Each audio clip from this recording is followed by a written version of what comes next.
Ojalá que los estudios y evaluaciones que nos presenten en el futuro pues nos permitan tomar decisiones de la mejor manera e insistir justo que cuando se toman decisiones en el momento pues diseño presupuestal, pues aquí están las consecuencias. Y esto en realidad nos afecta a todas y todos. Hay cosas en las que la afectación presupuestal sí significa una afectación al proceso electoral significativa. En muchos casos estamos fuera del mercado y pues para la gente ya no resulta atractivo estar como cae. Y eso es un fenómeno que tenemos que analizar a detalle. Acompañamos el sentido del proyecto, reconocemos la importancia. Ojalá hubiéramos tenido este mecanismo antes y que se hubiera previsto antes, dada la tendencia. Pero bueno, se están tomando medidas y esperamos y confiamos para que esto se pueda realizar de la mejor manera. Por su atención. Hay cosas de mucho fondo que vale la pena discutir en este punto. Ciudadanas que siguen esta sesión por distintas vías, integrantes de esta mesa. Una buena parte de lo que dice el senador Álvarez y Casa es verdad. Es decir, el que el Instituto Nacional Electoral pague sueldos mucho menos que atractivos para los capacitadores electorales tiene que ver desde luego con nuestra disponibilidad presupuestal. Ciudades con mercados laborales de alta ocupación y salarios elevados, como pienso inmediatamente en Cancún, en la Ciudad de México, en Monterrey, han tenido problemas muy serios para lograr que haya personas que por el breve tiempo de este empleo y por el bajo salario que se ofrece, acepten hacerse cargo de estas tareas. Esto es verdad y sí tiene que ver con una visión autoritaria con la que este instituto fue embestido, especialmente en 2022. Pero no es la única visión autoritaria que afecta el reclutamiento de CAES. Este consejo hizo caso de un viejo reclamo del conjunto de los partidos políticos y estableció un mecanismo para que los aspirantes a CAES que fueran detectados en el sistema, un sistema sumamente imperfecto, como afiliados a los partidos políticos, no fueran sujetos a chantaje diciéndoles que si querían continuar en el proceso tenían que demandar al partido político, estableciéndose mecanismos conciliatorios para que quienes aparecían como afiliados y reclamaran no estarlo, pudieran darse de baja o hacer válida su no afiliación por mecanismos de conciliación con el partido político. Este acuerdo trató de ser revirado de manera muy desaseada en una comisión, que luego lo cual fue revertido por el tribunal, y entonces ese acuerdo fue volteado en el pleno de este consejo bajo la visión de que venía una invasión de morenistas a los CAES y que había que poner el pecho para evitar que esto ocurriera. Se establecieron así medidas todavía peores que las preexistentes y utilizadas en el 21, que generaron que por cada persona que se detectaba en el sistema, reitero, tremendamente imperfecto como afiliada, ya ni siquiera se le ofrecía vía el chantaje la posibilidad de que si demandaban al partido político compitieran, sino que se les mandó a procedimientos oficiosos.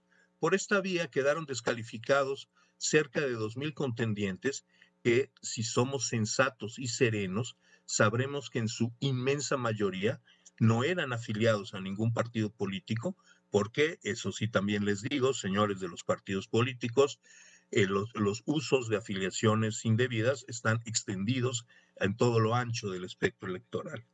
Pero independientemente de eso, personas que se hubieran afiliado marginalmente por cualquier razón y que estuvieran buscando desesperadamente un microempleo como este para salvar 90 días de desempleo, fueron excluidos. Muy bien, bando y bando tuvieron su éxito. Se desfondó económicamente el Instituto Nacional Electoral y por eso no podemos contratar CAES con precios justos. Por otro lado, la paranoia de una invasión que nunca existió llevó a bloquear la contratación de muchas personas dispuestas a realizar este trabajo. Estamos hablando aquí de que este es un proceso que ha sido herido desde dentro y desde fuera. Voy a apoyar, desde luego, este mecanismo, porque el que más bien hoy se propone, porque nuestra responsabilidad, ante todo, es entregar a la sociedad una elección íntegra. Si nosotros no tomáramos el acuerdo que hoy se pone sobre la mesa, las dificultades para realizar esto se incrementarían, independientemente de que en proporción al enorme tamaño de la elección, el personal faltante es una porción menor. Sin embargo, esta porción menor podría llegar a afectar el voto de muchos miles de ciudadanos. Me parece que no puede haber una objeción razonable a lo que hoy se pone sobre la mesa, pero tampoco sería razonable hacer como que no estamos en medio de un conflicto y que esto tiene que ver con heridas hechas desde fuera y por heridas autoinfligidas. Estaba pensando, muy buenos días, ya lo había dicho a todas y todos. Estaba pensando cuando intervino la representación en su momento inicialmente espuria del PRD, que no pierde oportunidad para intrigar, porque por un lado no quería que hubiera la sesión, no se había dado cuenta de la urgencia del punto y pedía que se pospusiera, y luego ya que está el punto aprovecha para el golpeteo. Y luego veo con mucha sorpresa que el consejero Kip Espadas plantea que se ha desfondado financieramente al instituto. Me gustaría que compartan las cifras que plantean semejante temeridad. Y me gustaría que otra vez, ya que quieren que hablemos de esos temas, nos expliquen por qué ganan más que el presidente violando el marco constitucional. Y ahí no les parece que el presupuesto esté siendo excesivo para sus sueldos y para sus privilegios. Y por otro lado, lo que tienen en fideicomisos que hizo el expresidente del instituto y que se han negado a tocar. Cantidades muy importantes de dinero que de manera discrecional, por decirlo suave, de dinero del pueblo, utilizaron para otras cosas y no para mejorar los salarios de los funcionarios. La verdad es que sí es irritante que se busque todo el tiempo estar intrigando, es la palabra, intrigando, porque si el fenómeno que dicen fuera cierto, tendrían un problema generalizado y no solo en el porcentaje que suena a grandes números, pero que es de menos del 2% en el personal de más baja responsabilidad y por lo tanto de más baja remuneración y de, hasta donde recuerdo de oído, cerca del 1%, además por las intermitencias que tiene esta forma de sesión que se escoge también de manera discrecional y que yo he manifestado que no comparto. Pueden estar de acuerdo, ¿no?, con las políticas públicas, pero hay que cumplirlas. Pueden estar de acuerdo o no con bueno, tienen el 2 de junio, consejero Kip y representante del PRD, la oportunidad de cambiar las cosas. Voten por quien miente, intriga, remata el patrimonio nacional, pero eso sí, entrega recursos para tener cebados a determinados funcionarios. La verdad es que, por cierto, no está el punto del debate, pero valía la pena saber, seguramente se rompió el récord y habrá mucho más gente que en los dos anteriores y lo celebro mucho. Pero sí a la representación de la oposición la caracteriza su mentira y su intriga permanente. Ayer dijeron que Banamex había sacado una encuesta que daba iba ganando Berta Xochitl Gálvez Ruiz y mintieron, como mienten insistentemente. Nosotros no tenemos derecho al voto, solo a la reflexión, y escuchando las intervenciones de los consejeros electorales, a excepción de la de Okib Espadas,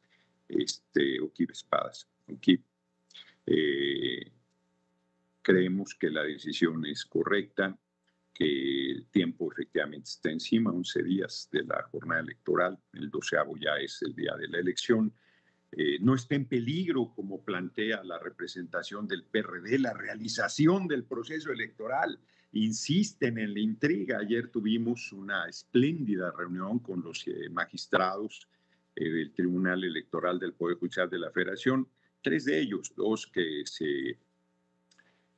no los calificaré, no pudieron estar presentes por agenda, pero fue una espléndida reunión donde los propios magistrados del Tribunal Electoral dijeron, también frente a una intriga de la representación del PRD y de la oposición, de que no hay quórum para la calificación legal. Dijeron que eso no tiene problema, que habrá quórum, que habrá un 6º magistrado legal y legítimo, y que la elección va como el propio órgano electoral, el INE, lo ha planteado insistentemente en boca no solamente de su consejera presidente, sino de prácticamente todos los integrantes, consejeras y consejeros del Instituto Nacional Electoral, lo cual celebro y reconozco, porque es muy importante. La jornada del 2 de junio se decide, sin exagerar, los destinos de la patria, está en manos de la población, y yo aprovecho para que la ciudadanía que nos esté viendo, convocarla a votar el 2 de junio, que se dé cuenta la intriga, la mentira, la maniobra, la desesperación por descalificar un proceso electoral que es el momento más importante políticamente hablando. La mujer más humilde de la patria tiene un voto, el hombre más pobre de la nación, del rincón más abandonado, tiene un voto, la persona más encumbrada económica o políticamente tiene un voto. Tenemos el mismo peso en las decisiones políticas del país, por más que se reúnan 250 personas que se creen por encima de la mayoría de la población, tienen un voto solamente, igual que todos los ciudadanos y ciudadanas, y la patria nos convoca. Es un momento importantísimo, es un momento clave, y tenemos que ejercer nuestro voto. Nadie falta a votar el 2 de junio, y no tengan duda que problemas como los que hoy se están planteando serán resueltos con la experiencia, con el profesionalismo, con la capacidad que el Instituto Nacional Electoral tiene, con la diversidad que el Instituto Nacional Electoral tiene, pero con el compromiso que como mexicanas y mexicanos tenemos para hacer posible que en México siga mandando el pueblo de México, y que con su voto el 2 de junio determine el presente y el futuro de la patria. Aunque sea de mal humor, me parece muy bien que estemos discutiendo algunas cosas. Es mucho mejor que dejarlas calladas y después cada quien lanzar sus propias versiones. Y yo quiero referirme a 2 intervenciones, a la del diputado Fernández y a la de la consejera Zavala. Mire, diputado, yo entiendo el uso de la austeridad selectiva como instrumento para generar simpatías y antipatías en contra de personas o instituciones. Como táctica política, la entiendo bien y funciona bien. En una discusión seria, sin embargo, deja de funcionar bien.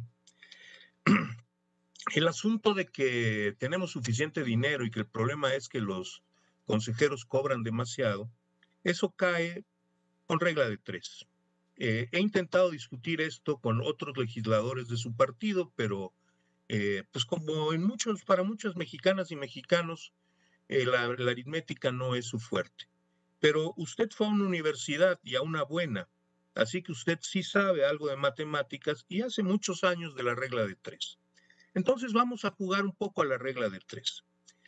Si hiciéramos caso del reclamo que usted hace sobre los salarios de los consejeros y emparejáramos los salarios de los consejeros al salario del presidente, se requerirían nada más 520 años para poder cubrir los 250 millones de pesos que hoy nos hacen falta para que nos habrían hecho falta para poder pagarle a los CAES un 50% más, para que su sueldo, en lugar de estar alrededor de los 15,000 pesos, de los 10,000 pesos, estuviera alrededor de los 15. Entonces, ustedes pueden exterminar los salarios de especialistas y otros por las políticas públicas que quieran. También les recuerdo que, además de las políticas públicas, hay en este país jueces y un poder judicial que ha fallado sobre los salarios de los funcionarios. Les pueden no gustar esos fallos, pero son de acatarse. Eso es un punto. De forma tal que sí hay un problema presupuestal para realizar las tareas del INE independientemente de los salarios de los consejeros. El otro asunto, y aquí me refiero a lo dicho por la consejera Zavala, en 2018 y en 2021 se estableció el mecanismo de la extorsión cuando aparecían aspirantes a CAES afiliados a partidos. Y ahí no se sacaba la pulcritud de la ley. La pulcritud selectiva de la ley también es un problema, igual que la austeridad selectiva. Porque entonces no había una aplicación a rajatabla. Se le decía al aspirante, pues mira, estás afiliado y no llenas los requisitos, pero si tú me das chance poniendo una demanda de sacarle una multa de 80,000 pesos al partido, si eventualmente resultara que de veras no estás afiliado, puedes seguir el proceso. Y si después resulta que sí estás afiliado, pues no hay bronca porque se va a resolver dentro de un año y tú hace rato que habrás terminado tu empleo como CAE. Y eso cambió este año, y insisto, de una manera muy desaseada, al grado tal que la primera intención de revisar el acuerdo inicial del Consejo fue revertida por el tribunal y luego sí, insisto, de manera muy irregular, fue impuesta por este Consejo, produciendo efectivamente que cientos de personas, si no de plano los 2,000, que con el modelo del 18 y el 21 sí hubieran podido participar como CAES, este año no lo estén haciendo. Y le digo a bando y bando, me da igual quedarme solo. Hay cosas que se están haciendo mal de un lado y cosas que se están haciendo mal del otro, y las señalaré de bando y bando. Gracias. ¿Me permite una pregunta al consejero Kip? Nada más si me acepta una pregunta antes de que intervenga el... Sí, con mucho gusto. Adelante, diputado.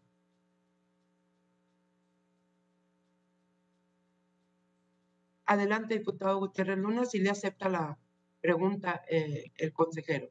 Gracias. Nada más preguntarle a qué bando y a qué bando se refiere, consejero Kip. No voy a profundizar en eso. Me parece que ahora sí que, como diría el clásico, lo que se ve no se pregunta. Gracias. Gracias, consejero Kip. Adelante, diputado Fernández Noroña. Sí, muchas gracias. Yo sí puedo aclarar a qué bandos se refiere. O sea, hay un bando a favor del pueblo, del patrimonio nacional, de la transformación de la patria, que no es un bando, sino es una revolución sin violencia que está impulsando una profunda transformación del país. Y como ha sido nuestra historia, el conservadurismo, los que se oponen a todo tipo de transformación, los que quieren una sociedad desigual, injusta, de privilegios, de inequidades, y así ha sido, sin ser esquemático, la historia del país. Y cada quien toma partido. Y no se puede estar en los dos. O se está en uno o se está en otro. Efectivamente. Ahora bien, los integrantes del órgano electoral no toman partido. Los integrantes del órgano electoral hacen su función imparcial, más allá de que en el fondo de su corazón y en el ejercicio de su voto establezcan por quién, en qué bando se sienten mejor representados. Yo entiendo que haya funcionarios que extrañen los privilegios del viejo régimen y que hagan maroma y media para justificar sus privilegios y que inclusive traten de injuriar diciendo que no sabe uno hacer números y comparen el trabajador más modesto de la estructura del órgano electoral con el ingreso del presidente de la República, que anda por el orden de 74,100 pesos por cierto. Los paneaguados, que siempre han sido clasistas y racistas, hablan de la preparación, nada más que le digo que quien mueve al pueblo de México, quien mueve al país y al mundo es el pueblo trabajador. En la primera manifestación, si mal no recuerdo, de la Marea Rosada, un trabajador de Monterrey en un transporte público sacó, como se conoce popularmente, el conejo y les dijo, miren, esto es lo que mueve al mundo y al país y no ustedes. Desprecian a la gente, al pueblo, con una visión, insisto, racista y clasista.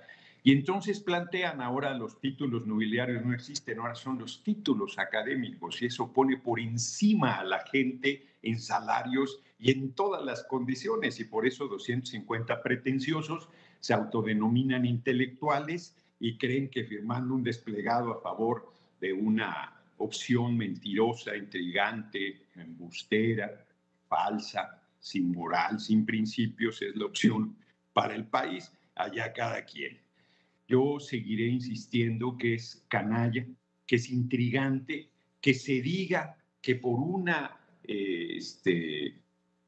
política económica pública que se aplica en primerísimo lugar quien tiene la responsabilidad política más alta de la patria, hay cerca de 2% de CAEs, si mal no recuerdo, que no se han podido integrar. Yo insisto que si fuera ese el problema tendrían un porcentaje altísimo y no ese porcentaje. Me parece que utilizar para la descalificación, porque además validan, un consejero electoral en los hechos valida una temeraria aseveración de la representación del PRD de que está en riesgo el proceso electoral por las situaciones financieras del Instituto Nacional Electoral, tomando un tema y sacándolo absolutamente de contexto. Yo creo que se está presentando un tema, se está presentando la solución técnica, hay un acuerdo general y me parece ocioso meter por la puerta trasera y que quiero dejar en claro que no fui yo quien metió por la puerta trasera el tema, fue la representación del PRD que luego validó el consejero. Ok, muy bien. Como aquí no es muy... Yo insistiría, perdón, cierro, consejera presidenta, en que las sesiones no sean telemáticas, hombre, se interrumpe, se corta, el reloj no está a la vista, no sabe uno cuánto tiempo tiene, en fin. De todos modos, ya había dicho lo esencial. Gracias. Gracias. No puedo dejar pasar algunas de las expresiones del consejero Uquíes Parras. Es cierto que con frecuencia nos sorprende con su tono y el contenido, pero creo que hoy de verdad va lejos, muy lejos. Ha repetido para calificar unos acuerdos del INE y la posición que hemos tenido algunos consejeros y consejeras que a él no le gustan o con los que no coincide, ha repetido, digo, el vocablo extorsión. Él debería saber que la extorsión es un delito. Y lo ha repetido y nos los endilga con demasiada ligereza. Por otra parte, su argumentación está, a ver, de verdad es sorprendente. Culpar al INE de la deserción de una parte de los capacitadores asistentes electorales es una falsedad normativa y económica, pero también es un disparate aritmético, porque los aspirantes a CAEs que tuvieron impedimento por su afiliación partidaria, fueron apenas el 1.5% del total de aspirantes. Entonces, hablar de un daño autoinfligido por el INE, por un acuerdo que no le gustó, es por lo menos desproporcionado, para no hablar mucho de la responsabilidad. Gracias. Lo que es un hecho indubitable es que el Instituto Nacional Electoral ha estado sometido a un asedio presupuestal, político y que tiene consecuencias. Bien dice Ángela Ávila, tienen que hacerse cargo de eso y no lavarse las manos. El problema no es la política pública, el problema es la hipocresía y la doble vara, porque no oigo bajo ninguna circunstancia que reclamen que el general secretario, el almirante secretario y toda la cadena de generales y almirantes ganen más que el presidente. Ahí sí se callan, ahí sí se muerden su historia y se tragan su pasado en contra de esa militarización. Hoy el ejército ha tenido incrementos presupuestales notables, abusando del concepto de seguridad nacional en obras públicas. Hoy hemos visto incrementos escandalosos en obras públicas privilegiadas de este régimen en 2, 3 o 4 veces su costo. Claro, por la mala planeación, por la corrupción que impera en obras como Dos Bocas, que ya vimos a dónde paran, en la riqueza de Rocional, o el Tren Maya. Y hemos visto los excesos e incluso que involucran a la familia del presidente. Ahí no les preocupa, ahí la austeridad no les preocupa, pero sí es un discurso vano para atacar al INE. De hecho, el mandato es también constitucional, el mandato que establece ese precepto. Y lo que tocaría entonces es que midieran con la misma vara, pero no, se tragan sus palabras en la lucha contra la militarización, no les importa la discrecionalidad tan extraordinaria con la que se le dan recursos formales e ilegales al ejército, es decir, una vez que a la Cámara de Diputados aprueba los recursos, los mueven sin informarle a la Cámara de Diputados, una enorme cantidad de recursos no aprobados que han ido a dar a las Fuerzas Armadas, se abusa el concepto de seguridad nacional y en cambio hay un ataque sistemático al INE en todo el orden y por supuesto presupuestal también. Aquí están parte de las consecuencias. El fenómeno de la absoluta opacidad y discrecionalidad, las compras públicas de este gobierno en un 80%, con invitaciones restringidas o adjudicaciones directas, es un escándalo. Eso sí no les preocupa, ahí sí no les preocupa. Y por supuesto que dice bien Ángel Ávila cuando hablamos del austericidio y la afectación. Sí es de importar que el Instituto Nacional Electoral tenga los recursos eficientes y suficientes para salvaguardar los derechos políticos de las y los mexicanos. Ese es el tema, ese es el fondo. Por supuesto que seguiremos insistiendo en esta temática. Nos parece muy importante que el instituto tome estas decisiones y que se hagan en atención a la ley. Me parece que lo que ha subrayado la consejera Carla es muy significativo, muy valioso. Hemos dicho que acompañamos esto, nos hubiera gustado que fuera antes. Esperaremos los análisis, son importantes, son pertinentes, pero venir acá con discursos hipócritas de austericidio, honestamente no. Díganselo a la niña o a la mamá de la niña que murió prensada en una camilla en el hospital del IMSS porque no hubo mantenimiento. Díganselo, por favor, porque han decidido incluso hacer su ejercicio en temas de salud, así como han decidido recortar al INE. Hay temas vitales para la República que ustedes han decidido recortar y tienen que hacerse cargo. Por su atención, muchas gracias. No escuché al representante nada relacionado con el punto. No argumentar absolutamente nada con respecto a lo técnico del punto. Se dedicó, como lo hace en todos lados, en la Cámara, ahora en este espacio que tiene el Consejo General, a denostar, a señalar, a acusar y a sus falsos triunfalismos. Es un discurso que tiene muy elaborado, que de verdad que si hicieran una recolección de varios discursos que da en todos lados, es exactamente el mismo. Y no me dejarán mentir, diputados federales que se encuentran aquí en este espacio, que están oyendo prácticamente los déjà vus de Noroña, que es la repetición constante y permanente del mismo discurso, que cree que con la repetición del mismo se va a convertir en una realidad, en una verdad.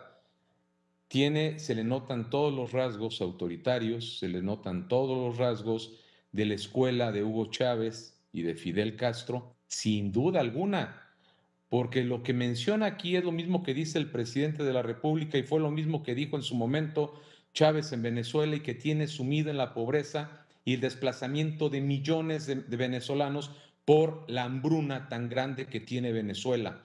Eso es lo que debía de preocuparnos, que Noroña y sus secuaces quieren llevar a este país por el mismo camino, al mismo rumbo, al mismo destino que se tiene hoy a Venezuela y que desafortunadamente tiene sumido en la extrema pobreza desde hace mucho tiempo al pueblo hermano cubano. No podemos tener sensibilidad ante lo que está sucediendo, ante la evidencia, ante lo que verdaderamente está sucediendo, y lamento mucho que siempre tenga que desviar el destino o tenga que desviar el discurso o el punto por el que estamos tratando. Siempre tiene que salir con sus cuestiones populistas de manera permanente, con sus demagogias de manera permanente, y pues ojalá pueda tener más respeto por el desarrollo de los puntos del orden del día y dejar sus populismos para la calle, ahí a donde siente que él le funciona. Esto ha sido reiterativo y de verdad invito al pueblo de México a que revise sus discursos. Repite lo mismo, ni siquiera innova absolutamente nada, ni siquiera innova absolutamente nada. Es lo mismo y lo mismo y lo mismo. Señor representante del PT, haga sus intervenciones más propositivas relacionadas al punto del orden del día, abónele, apórtele algo a la democracia mexicana, más allá de sus denostaciones, más allá de sus señalamientos, más allá de sus hipocresías populistas. Es cuanto, Presidenta. Gracias. Ha quedado claro la necesidad de este punto, así lo acompañamos. Como también queda clara que el pensamiento fascista y autoritario viene de la representación del PT. Es más, la mejor demostración es cómo defiende a gobiernos violadores de derechos humanos estructural y sistemáticamente, incluye el suyo, que tiene la peor crisis de violencia de nuestra historia, el peor número de homicidios, de personas desaparecidas, aplaude la militarización y cuando no se la traga y se calla, traicionando su historia. Esa es la verdad de las cosas. La hipocresía es lo que lo describe.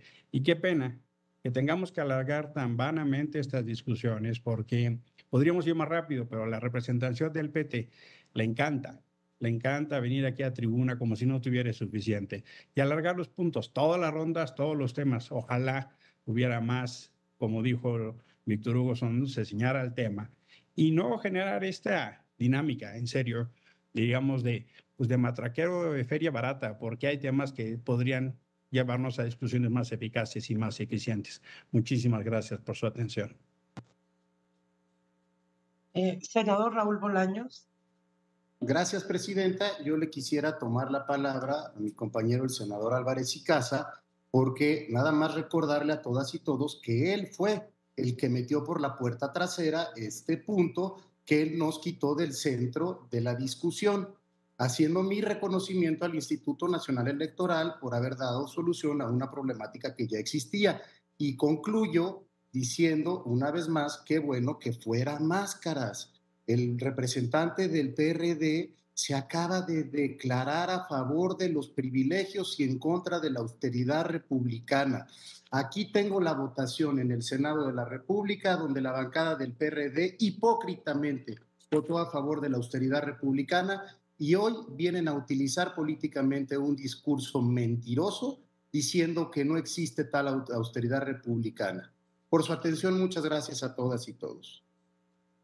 Gracias, senador. Maestro Víctor Hugo Sondón. Muchas gracias, Presidenta. Únicamente para terminar, acompañamos este punto sin duda alguna. Lo dijimos desde el inicio, hicimos algunas acotaciones que me parece que son dignas de considerarse, de analizar, de presentar posteriormente informes, como ya lo expresamos y lo solicitamos aquí. Y bueno, pues es inevitable el poder contestarle al PT y a Morena. Ellos están a favor de los regímenes que empobrecen a la gente, que los sumen en la extrema pobreza. El presidente mismo lo ha declarado a confesión expresa o relevo de prueba. Ha dicho que es una estrategia empobrecer a la gente, porque, y algunos otros distinguidos miembros de Morena y del PT han dicho también lo mismo. Han dicho que es una estrategia el empobrecer a la gente, porque si la sacan a la clase media, la vuelven clase media, se olvida de dónde venían, de esa extrema pobreza. Les gustan tanto los pobres, señor Noroña, que los reproducen. Eso no es lo que queremos en este país. Dice larga vida al comandante Hugo Chávez. Ojalá que eso repercute en todo el país lo que acaba de decir. Y larga vida a Fidel Castro. Quisiera que escuchara a miles de cubanos y a miles de venezolanos qué es lo que le dirían al expresar eso, porque son genocidas. Son dos de los más grandes genocidas que ha tenido Latinoamérica, que ha tenido el mundo. Y lo están probando el día de hoy con tanta muerte que hay en México. Dicen que México está en paz. Dicen que México está gozando de completa salud. Ni de paz ni de salud.